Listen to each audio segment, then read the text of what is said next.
The year was 1187, and the sun over the Levant burned hot upon a land already weary from decades of war. For nearly 90 years, the Kingdom of Jerusalem had stood as a fragile outpost of Latin Christendom, carved from the sands of Syria and Palestine by the victorious armies of the First Crusade. Its cities were walled jewels gleaming by the Mediterranean, its rulers men and women of iron will, struggling to hold a kingdom perched precariously between faiths, cultures, and ambitions. But the dream of Jerusalem, once seized by blood and fire, was beginning to wither. To the east rose a power unlike any the Crusaders had faced before. Salah ad-Din Yusuf ibn Ayyub, known in the west as Saladin, had risen from Kurdish roots to become the unifier of Egypt and Syria, a commander of rare brilliance, and above all, a man driven by deep devotion to Islam. To his followers, he was not merely a sultan but a champion of faith, one who had vowed to restore Jerusalem to the House of Islam. His rise was no accident. It was the culmination of decades of jihad, alliances, and careful consolidation. Where previous Muslim leaders had been divided, Saladin had gathered the scattered pieces into a single formidable blade. The Christian kingdom, meanwhile, had fractured under weak monarchs and bitter rivalries. King Baldwin IV, the leper king, had fought valiantly but died young, his body ravaged by disease. His successors lacked his courage and vision, and factions tore at the throne. Nobles quarreled, knights pursued their own rivalries, and leaders like Guy of Lusignan and Raymond of Tripoli undermined each other in their lust for power. Jerusalem's crown had become more a prize for ambitious men than a beacon of Christian unity. The fatal moment came at the Battle of Hattin in July of 1187. Saladin's armies, seasoned by years of campaigning, met the Crusader host near the parched hills of Galilee. The Franks, desperate to relieve the fortress of Tiberias, marched under a searing sun without water. Saladin's cavalry harried them day and night, cutting them off from wells and springs. The Christians staggered, exhausted, their ranks breaking beneath the heat and the constant rain of arrows. By the time the armies clashed at the horns of Hattin, the Crusaders were too weak to stand. Surrounded, their banners fell, their knights were cut down or captured. King Guy of Lusignan was taken prisoner, along with the true cross itself, the holiest relic of Christendom. It was a shattering blow, one from which the Kingdom of Jerusalem would never recover. In the aftermath, Saladin advanced swiftly, like a tide breaking through crumbling defenses. City after city opened its gates, their defenders surrendering rather than face the storm of his armies. By autumn, only a handful of coastal strongholds still resisted, and then came Jerusalem. The holy city, the beating heart of Christendom, had been held by the Crusaders for nearly a century. Pilgrims had journeyed across continents to kneel before the Church of the Holy Sepulchre, to walk the Via Dolorosa, to glimpse the place where Christ had died and risen. To lose it was unthinkable. Yet as Saladin's armies encircled its walls in September of 1187, the city's defenders knew their cause was hopeless. Inside the walls, panic gave way to grim determination. Balian of Ibelin, a noble who had once sworn not to take arms against Saladin, returned to the city and took command, breaking his oath to save his people. With only a few knights and citizens armed with makeshift weapons, he prepared for the siege. For days, the defenders hurled back assaults, their walls trembling under the impact of siege engines. Women carried stones to the ramparts, priests led prayers in the streets, and children cried out in terror as fire and iron rained from the sky. But Saladin was not a man given to senseless slaughter. When the city's fate was sealed, Balian negotiated surrender. In exchange for payment, the lives of Jerusalem's people would be spared. Though many were enslaved when they could not raise the ransom, the massacre that had followed the Christian conquest of 1099 was avoided. On October 2, 1187, the Muslim banners rose above the walls of Jerusalem, and the crescent moon shone once more over the dome of the rock. The loss sent shockwaves across Europe. Pilgrims and merchants carried the news across the Mediterranean, and when it reached Rome, Paris, and London, it struck like thunder. Pope Urban III is said to have died of grief upon hearing of it. In churches across Christendom, bells tolled, processions marched barefoot, and kings and peasants alike fell to their knees in prayer. The memory of the First Crusade, when Jerusalem had been seized amid triumph and bloodshed, now returned with bitter irony. The city was gone, its shrines restored to Muslim rule, and the relic of the true cross lay in Saladin's treasury. For the Latin Christians of the East, survival became a desperate question. A handful of fortresses like Tyre and Antioch remained in their hands, but Jerusalem itself, the spiritual jewel of Christendom, was lost. For the rulers of Europe, the challenge was clear. Only a new crusade greater and more powerful than any before could turn the tide. Kings would have to march, empires would have to rouse themselves, and the armies of Christendom would once again have to cross the sea. Thus, out of the ashes of defeat, the Third Crusade was born. It was to be a war unlike any the world had yet seen, a struggle not merely of armies but of two towering figures, Richard of England, called the Lionheart, and Saladin, the Sultan of Egypt and Syria. Their duel would define an age, a clash of steel and faith that would echo across centuries. The loss of Jerusalem was more than a military defeat. It was a wound to the very soul of Christendom. Across Europe, the news spread like wildfire, whispered in markets, thundered from pulpits, carried on the lips of pilgrims who had fled the East. Men and women who had never seen the Holy Land wept as though their own hearts had been torn from them, for Jerusalem was not merely a city. It was the navel of the world, the place where Christ had walked, where he had died, where he had risen. To lose it was to lose a fragment of heaven upon earth. The papacy moved quickly. Pope Gregory VIII issued the bull Audita Tremendi, a call to arms that thundered with divine urgency.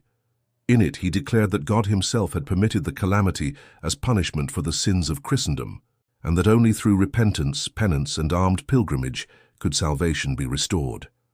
The faithful were urged to take the cross, to fast, to confess, and to march east in defense of the faith. The words resounded in churches and monasteries, where preachers stirred the hearts of commoners and nobles alike. Once again, the idea of crusade swept across Europe like a holy fire. Yet this crusade would not be like the ragged movements of the past. No longer would it be led by petty lords or ambitious adventurers. This would be a war commanded by kings. From the mightiest thrones of Christendom, rulers would take up the cross, binding their crowns to the fate of Jerusalem. In France, King Philip II, known as Augustus, took the cross. A calculating monarch, still young but already shaping himself into a master of administration and power, Philip saw in the crusade both a duty to God and an opportunity to expand his influence. Yet his motives were never entirely free from rivalry, for across the Channel in England, his great rival also prepared to march. Richard, son of Henry II and Eleanor of Aquitaine, was not yet king when the call reached him, but already he was known as a warrior of unmatched ferocity. Tall, broad-shouldered, his presence commanding on the battlefield, Richard was the embodiment of the knightly ideal, fearless, restless, hungry for glory. He had been raised amid the chivalric culture of Aquitaine, steeped in the songs of troubadours and the code of the sword. When he took the cross in 1187, he did so with the fire of a man who believed destiny itself had chosen him. By the time his father died in 1189 and Richard ascended to the throne of England, he had already bound himself to the crusading cause, and nothing, not rebellions at home, not the treachery of rivals, would deter him. Another monarch, across the heartlands of Germany, also responded. Frederick I Barbarossa, the Holy Roman Emperor, a man whose name was already legend, took the cross at nearly 70 years of age. His reign had spanned decades, his campaigns across Italy and the empire earning him both fear and respect. Where Richard and Philip were young lions, Frederick was the aged wolf, scarred but unbowed, determined to end his days in service of God. When he declared for the crusade, tens of thousands of Germans rallied to his banner, forming a host larger than any the crusading world had seen in years. The three kings, Frederick, Philip, and Richard, would dominate the call to arms, yet countless others followed. Nobles of Flanders, Burgundy, and Champagne pledged themselves, along with knights from Hungary, Denmark, and Sicily. Orders of warrior monks, the Templars and Hospitallers, gathered their forces while merchants from Venice, Genoa, and Pisa prepared fleets to ferry the armies across the sea. From villages and towns across Europe, peasants, artisans, and pilgrims joined the march, though fewer of the untrained masses than in the earlier crusades. For this time the endeavor was more disciplined, more martial, directed by kings rather than mobs. But as the banners of the cross multiplied, so too did the shadows of politics.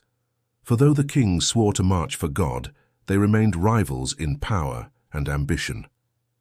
Richard and Philip, bound by mutual oaths, distrusted one another deeply, their rivalry rooted in the long contest between Plantagenet and Capetian, between England and France. Frederick, though respected, was distant, his German host following its own path. The ideal of a united Christendom was glorious in words but fragile in reality. Each king saw in the Crusade not only the salvation of Jerusalem, but also the chance to assert dominance, to win renown, to return crowned in glory greater than any earthly rival. Preparations for war consumed years. Taxes were levied across Europe. Saladin tithes, they were called, as kings demanded a tenth of all income to fund the crusade. Jewels from royal treasuries were melted into coin, lands mortgaged, castles pledged. Even the church gave its wealth, for this was no ordinary campaign. It was seen as the ultimate reckoning between Christendom and Islam, between the Lionheart and the Sultan. Meanwhile, in the east, Saladin prepared. Victorious after Hattin, he now controlled Jerusalem, Acre, and almost the entire Levant. Yet he was not blind to the storm gathering across the Mediterranean. He strengthened his garrisons, repaired fortresses, and kept his armies ready, for he knew the kings of the West would not rest until they struck at the heart of his dominion. Still, he believed in the righteousness of his cause and in the will of God to sustain him. To his men, his calm was unshakable, his resolve like steel. By the end of the 1180s, all was in motion. Across the roads of Europe, armies began to march, their banners marked with the red cross fluttering in the wind. From the Alps to the Pyrenees, from the Rhine to the Thames, streams of warriors converged toward the ports of the Mediterranean. Frederick Barbarossa's vast army set out first, descending through Hungary and Byzantium on their long march east. Richard and Philip, delayed by matters of succession and rivalry, would soon follow by sea. The crusading tide was rolling forward, immense and unstoppable. And yet, though united in cause, these kings were not united in heart. As the ships prepared to sail, the seeds of conflict between them were already sown. The crusade that would follow would be marked not only by epic battles against Saladin, but by rivalries and betrayals within the Crusader host itself.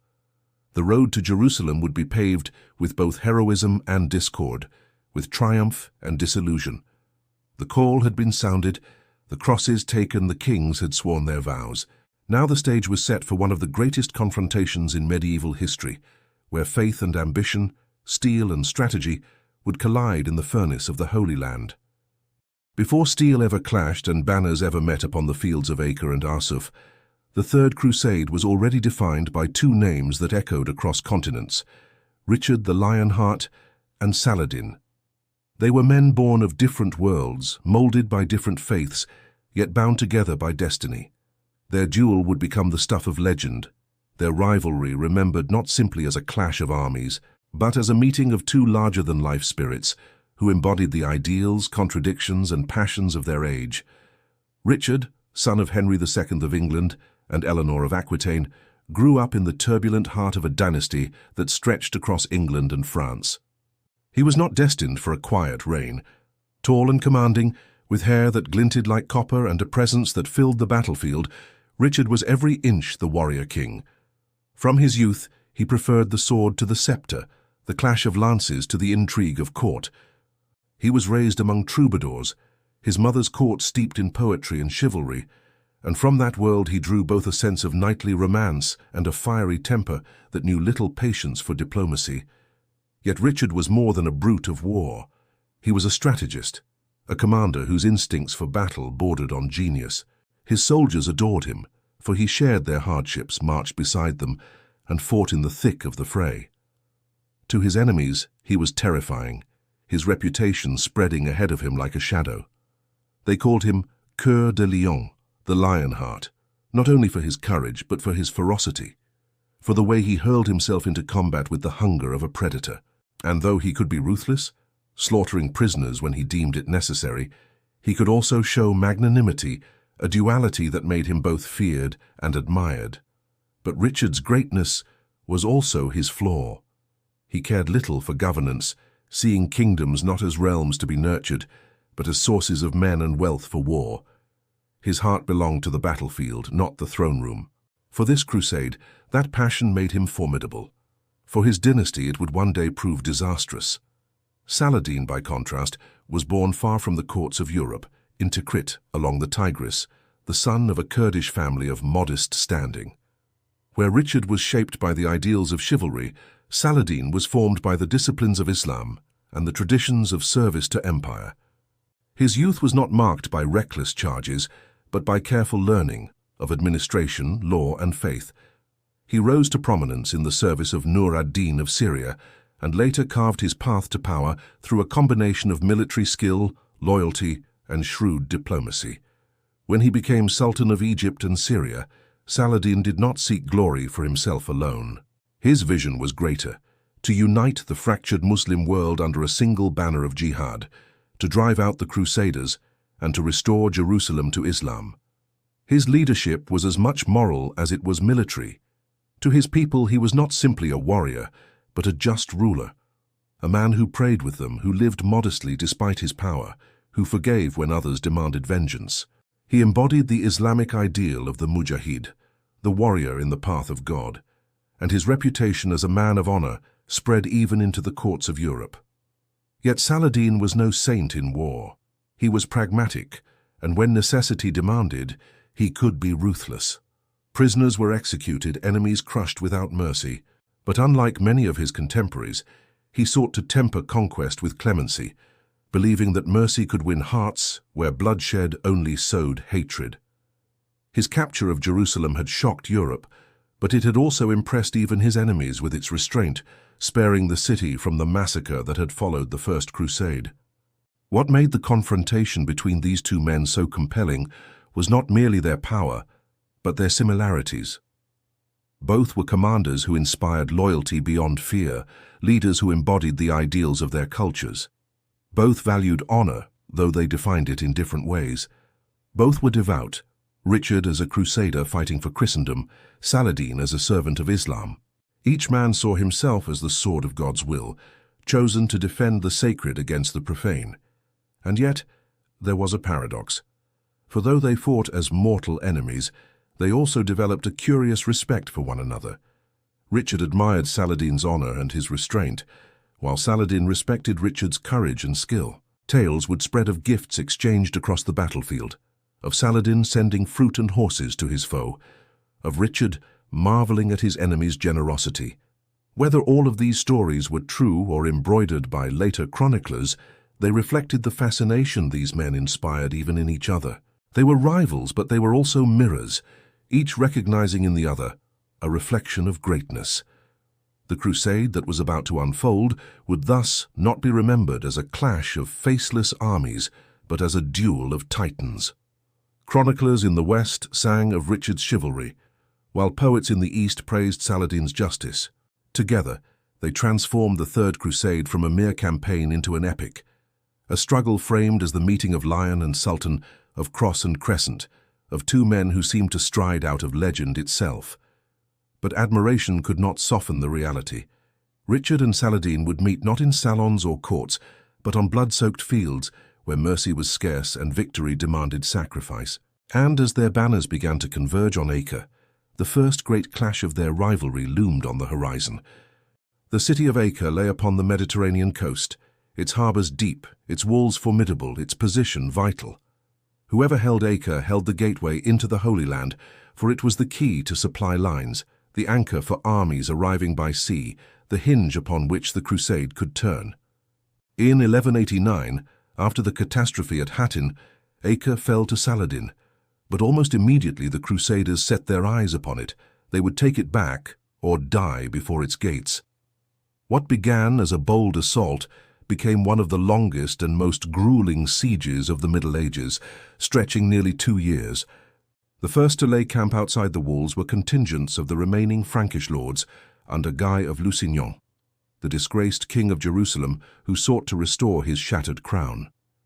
He was joined by armies from across Europe, men who had come before their kings, and soon Acre was surrounded by a ring of tents, crosses fluttering above them, siege engines groaning as they hurled stones against the city's defences. But Saladin was no idle spectator. His armies encamped outside the besiegers, creating a second ring, hemming the Crusaders in. Thus, Acre became a deadly paradox. The defenders trapped within their walls, the Crusaders trapped in their trenches, and Saladin's host encircling them all. The siege devolved into a grinding war of attrition, a cauldron of mud, blood, and disease. Within the Crusader camp, conditions were appalling. Food grew scarce, water fouled, and disease spread like wildfire. Dysentery, fever, and plague claimed more lives than arrows or swords. Chroniclers describe the stench of death hanging over the tents, corpses piled in trenches, men too weak to lift their weapons. Yet for every knight who perished, new ships arrived from the west, disgorging fresh soldiers, eager to win salvation in the shadow of Acre's walls. The defenders within the city fared little better. Though Saladin sent supplies by night, the blockade tightened, and hunger gnawed at the garrison. Still, they fought on with ferocity, hurling stones, pouring boiling oil, and repelling assault after assault. Acre's towers bristled with defenders, its walls scarred but unbroken. The siege became a test not of courage alone, but of endurance. It was into this crucible that the kings finally arrived. In 1190, Philip of France landed with his host, bringing siege engines of formidable power, trebuchets capable of hurling stones that shattered towers. Soon after, Richard crossed the sea, though not without delay. His voyage had been long and fraught. Storms had scattered his fleet, and he had quarrelled with allies in Sicily and Cyprus, conquering the latter before finally turning toward the Holy Land.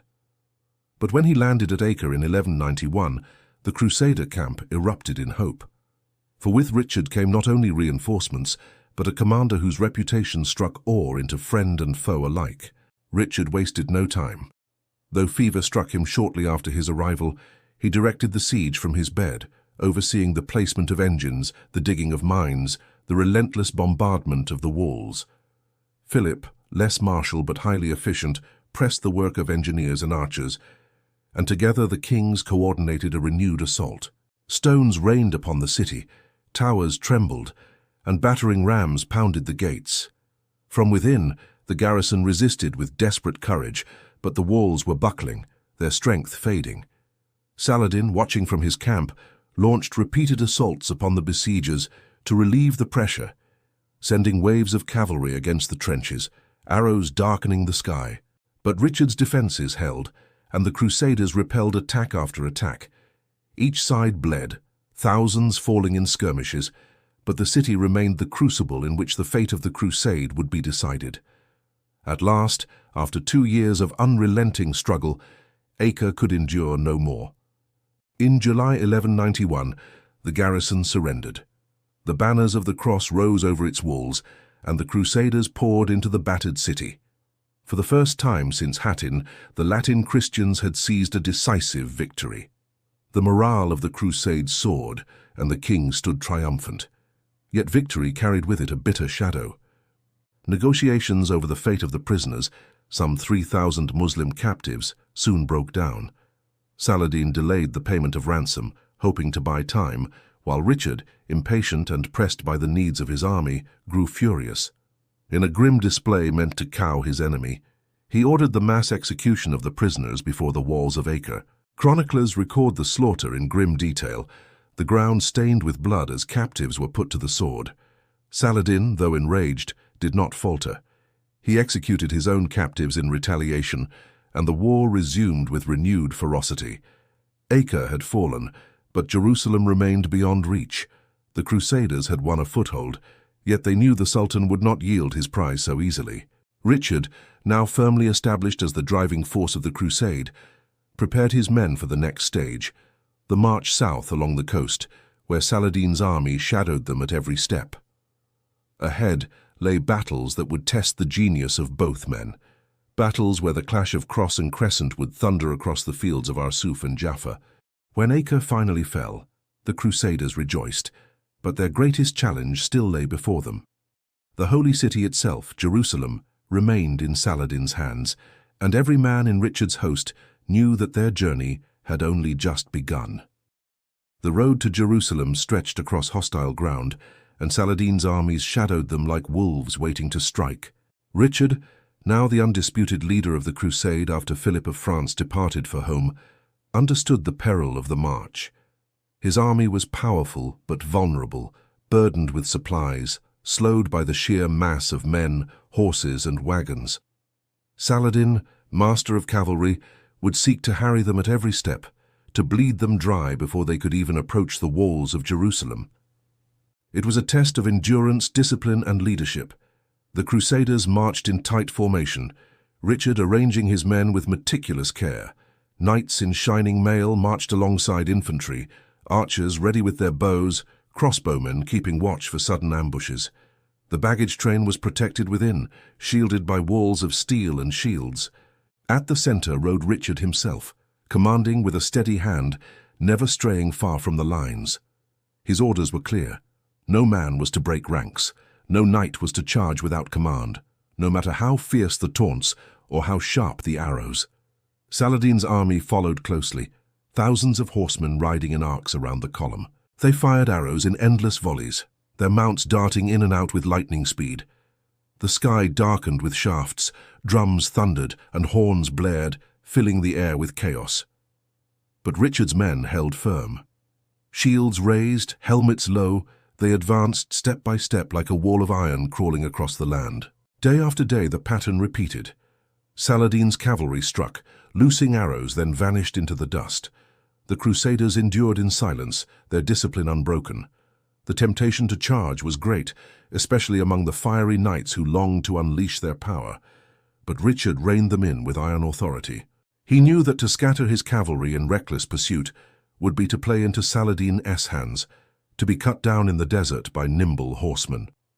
The march brought them south along the coast, toward the city of Jaffa. But the decisive moment came near Arsuf, in early September 1191. Here Saladin resolved to break the Crusaders once and for all. He unleashed the full force of his army, cavalry sweeping in from all sides, drums and war cries echoing through the air. For hours the Crusaders endured the storm, their shields quivering under the rain of arrows, their lines straining as the Sultan's forces pressed harder and harder. At last Richard judged the time was right. He gave the signal. Trumpets blared, and the wall of discipline transformed into a wave of fury. The knights of the Hospitallers, long restrained, thundered forward, lances lowered, their horses pounding the earth like rolling thunder.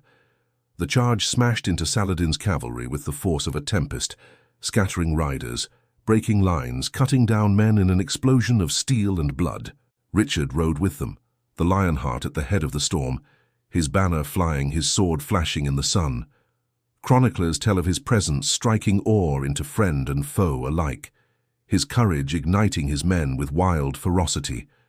Behind him, the Crusader infantry surged forward, pressing the attack. Saladin's cavalry, stunned by the sudden eruption of force, faltered and fell back. For once the masters of maneuver were broken by sheer disciplined fury.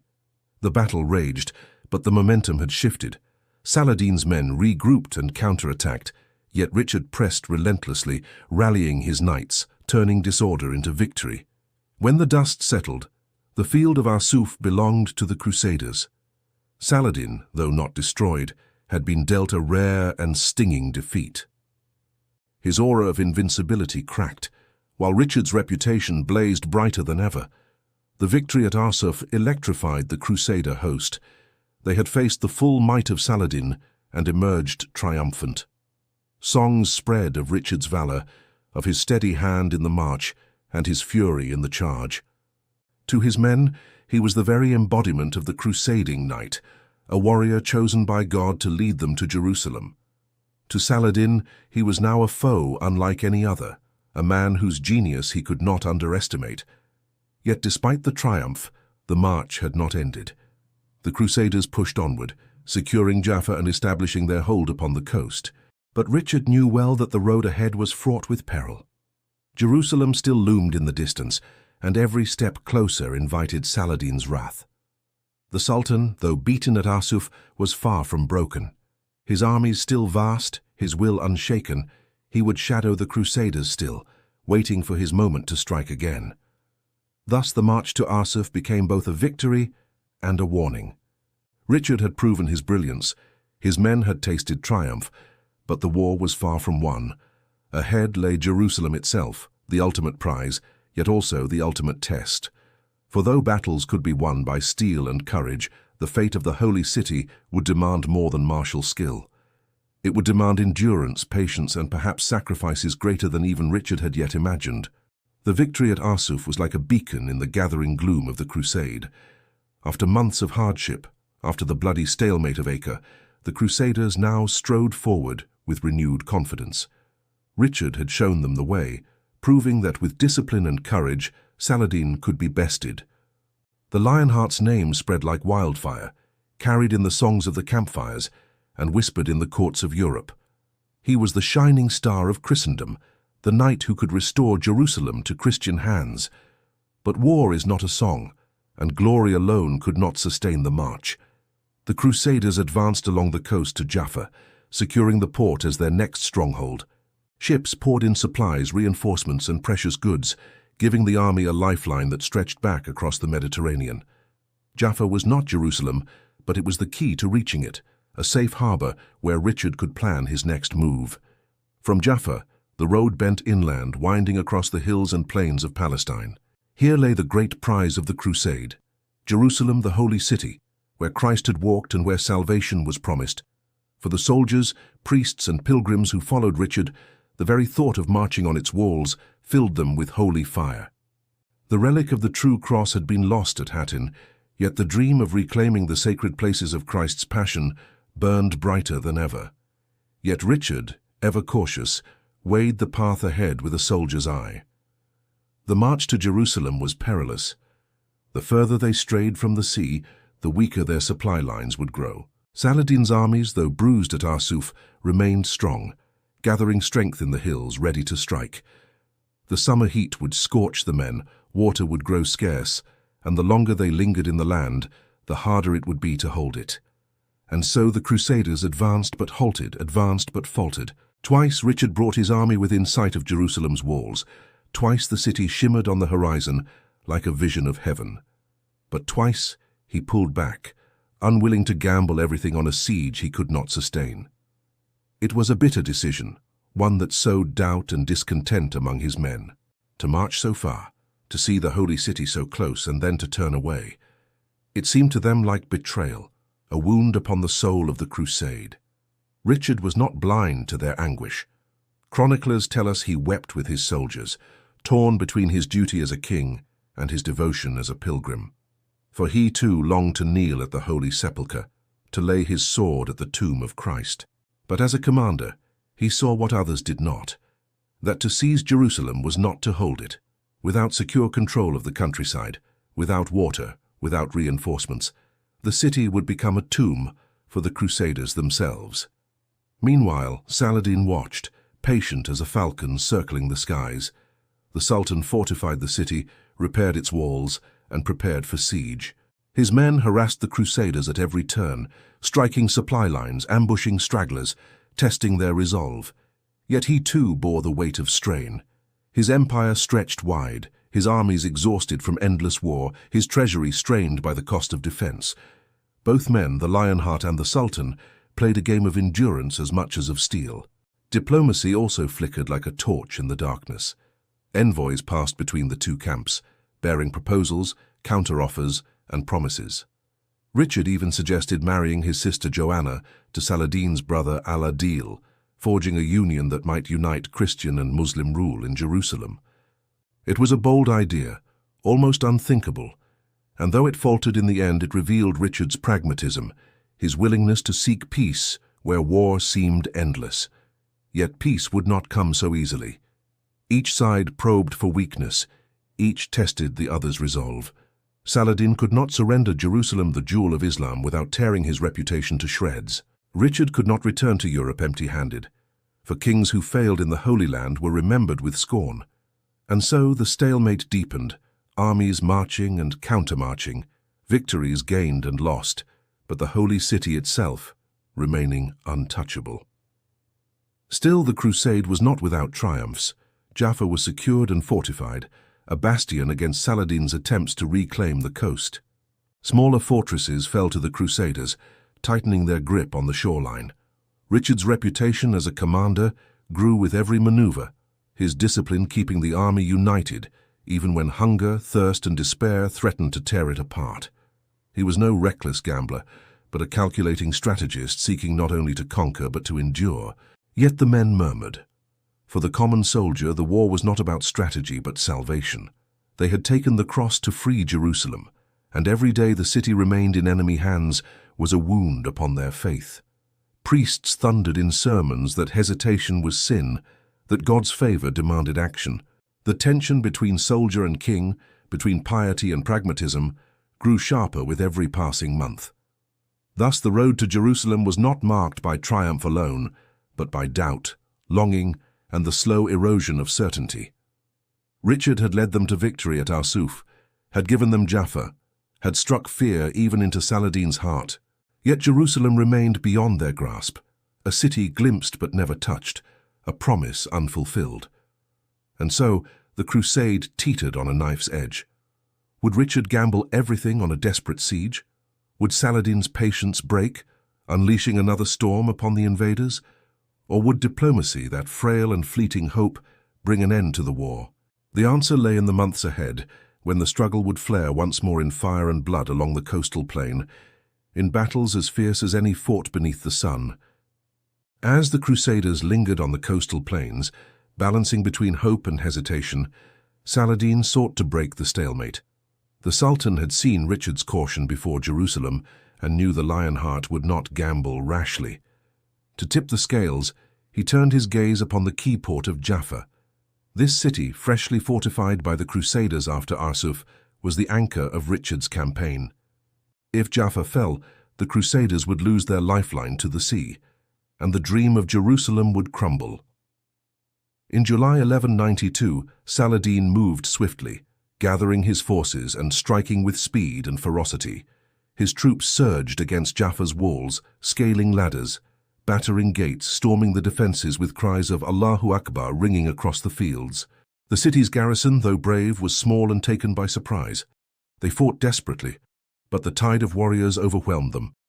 Jaffa fell into Saladin's hands, though the citadel still held out, its defenders barricaded within, refusing to yield. Word of Jaffa's fall reached Richard at Acre. He was ill, worn down by months of campaign, his body weakened by fever, yet his spirit remained unbroken. When the message came, he did not hesitate. With only a small force of knights and crossbowmen, Richard sailed south by galley, determined to save the city himself. It was a gamble as daring as any in the crusade, a move that could end in glory or utter ruin. The Lionheart landed on the coast under the blazing summer sun.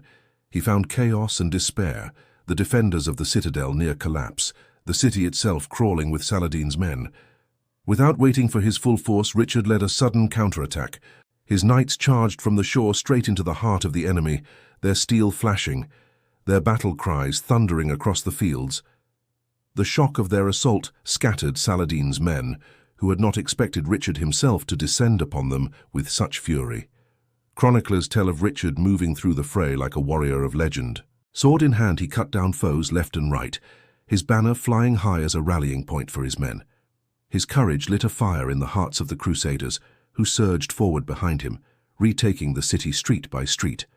Crossbowmen filled the air with bolts, driving back the enemy, while knights carved paths through the throngs. The fighting raged for hours, but the suddenness of Richard's arrival turned the tide. Saladin's forces, caught off guard, retreated before the onslaught. The defenders of the citadel, heartened by the sight of their king, threw open their gates and joined the battle, pressing the enemy from within as Richard struck from without. Soon the city was once again in Crusader hands. The triumph at Jaffa was more than a military feat. It was a miracle of morale. Just when hope had seemed lost, Richard had appeared like a figure from Scripture, a savior descending upon the waves to deliver his people. His enemies, too, were awestruck.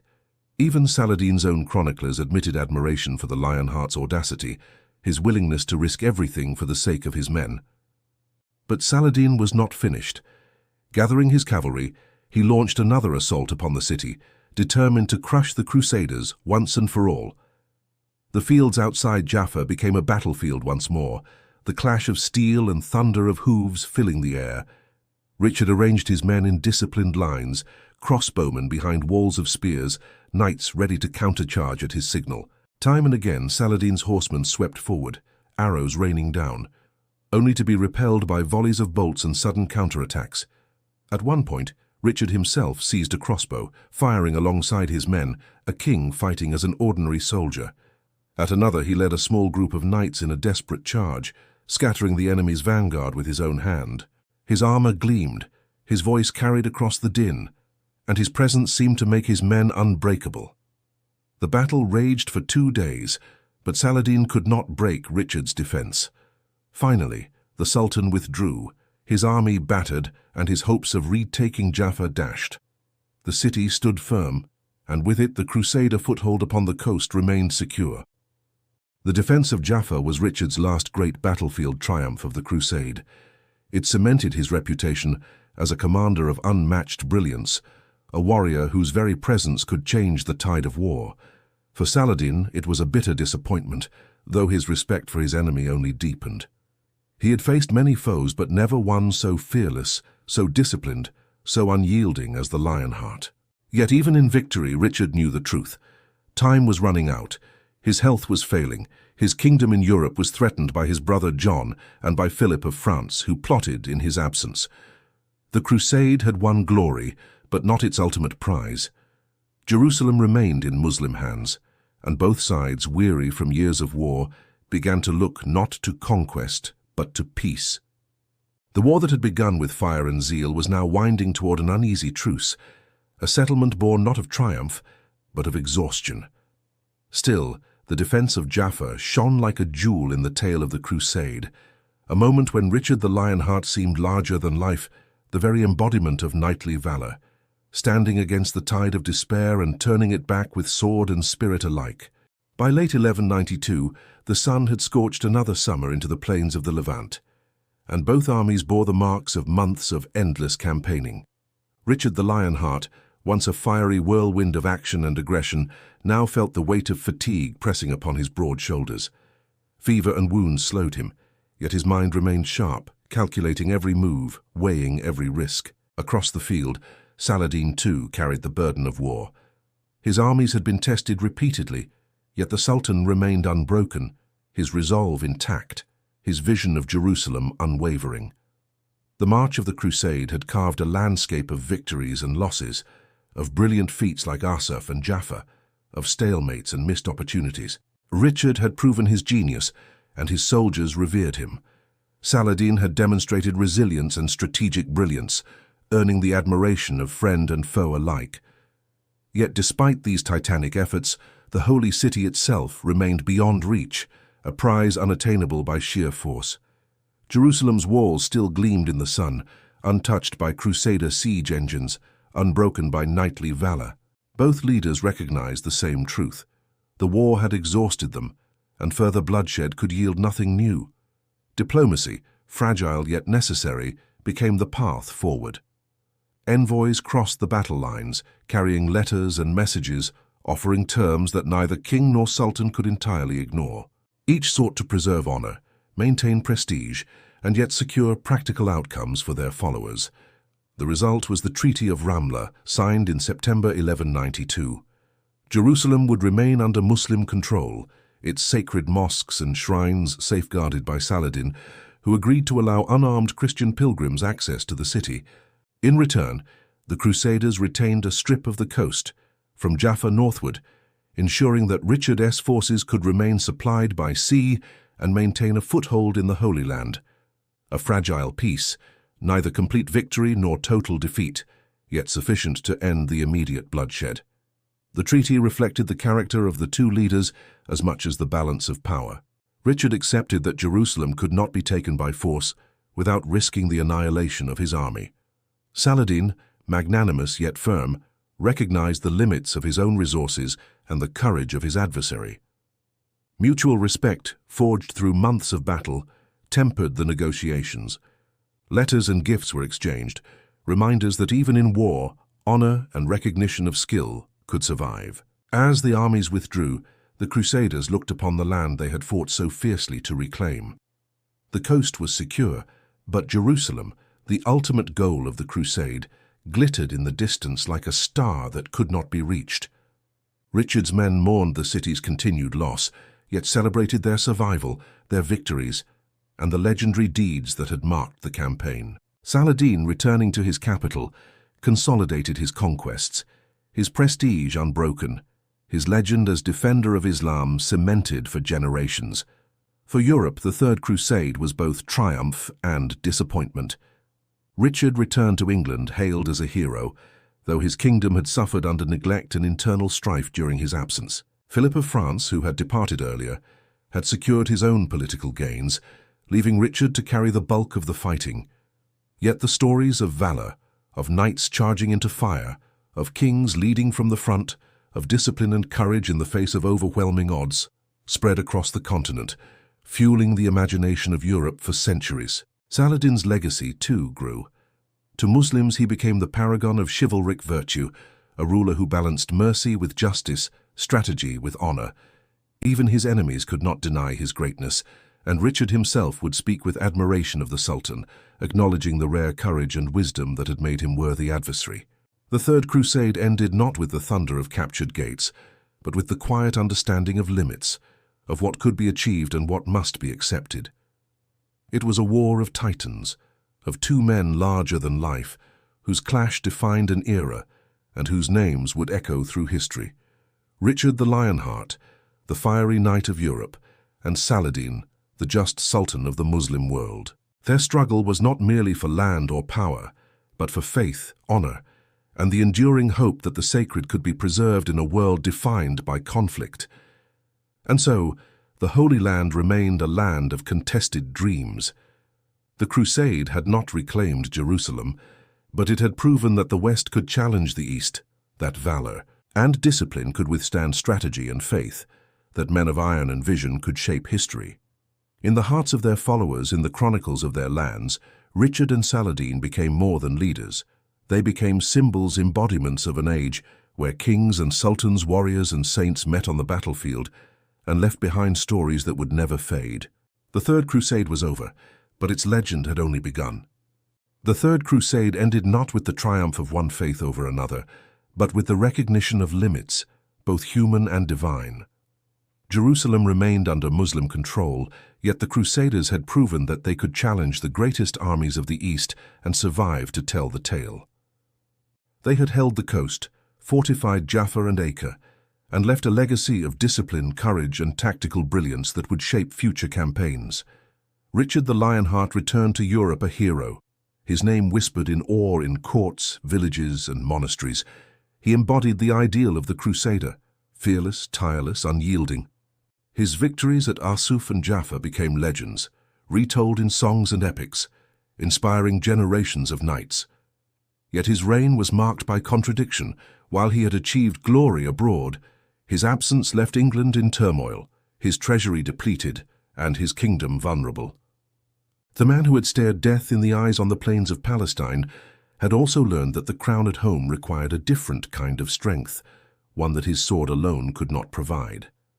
Saladin, for his part, returned to his lands with the prestige of a leader whose wisdom and valor transcended borders.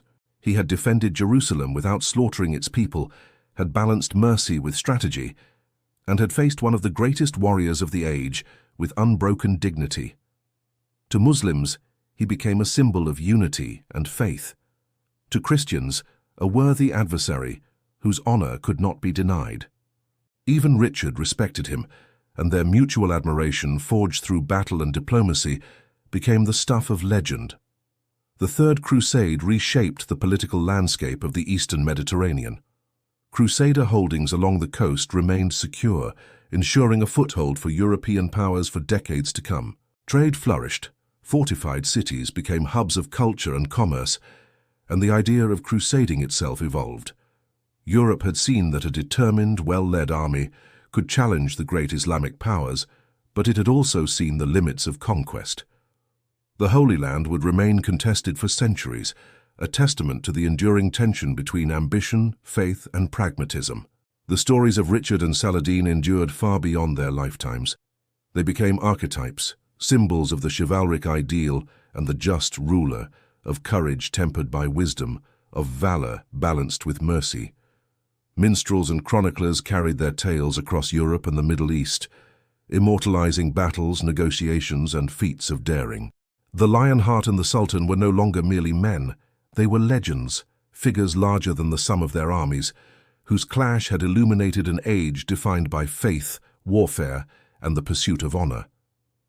In the end, the Third Crusade was a story not just of victory or defeat, but of human will confronting the limits of destiny.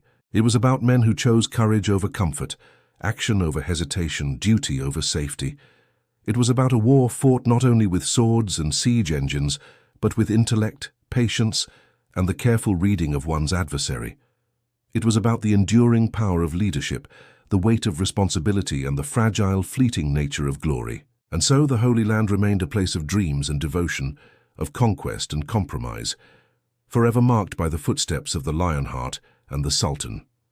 Their war had ended, but its lessons, its legends, and its echoes would endure through the ages, a testament to the extraordinary heights and depths to which human ambition, faith, and courage can reach. The Third Crusade had concluded, yet its story would never fade. Across the sands of Palestine, along the walls of Acre, over the waves to the ports of Europe, and in the annals of history, the names of Richard the Lionheart and Saladin would forever be linked, bound together by a conflict that was as much about honor and legend as it was about kings' armies, and the struggle for a city that lay at the heart of the world.